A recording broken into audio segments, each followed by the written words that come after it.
Well, I mean, I worked very, very closely with John for sort of, a good few months before we started. We'd see, when I was doing How to Succeed, we'd see each other every so often and just sort of keep working on stuff.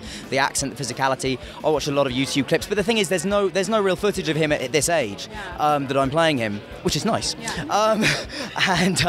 It was really just about kind of delving into his life, and he's got, his diaries from his teenage years are very readily available, and so that was kind of an amazing source of insight, especially into the relationship with his mother, and also to his, because he was a kind of awkward, slightly socially awkward guy when he first got to Columbia, but he clearly in his diaries has a real sense of himself as being something special. He's nervous about that, but he really, there's one bit in his diaries where he writes something like, I composed the first 16 bars to a concerto this morning, I'm really rather happy with it. And he's like 14 when he wrote it or something, but he's a really, there was a lot for me to work with, thankfully.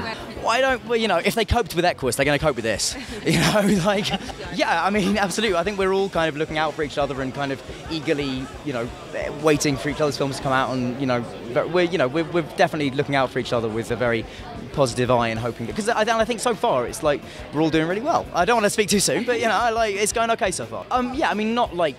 I think that there's a thing. I think everybody likes to think that me, Emma, and Rupert are always in each other's pockets. But I think at this time in our careers, it is actually really important for us to find success outside of the context of each other, because we have to. But yeah, it's fair to say we'll be bonded forever, and we are very supportive of each other.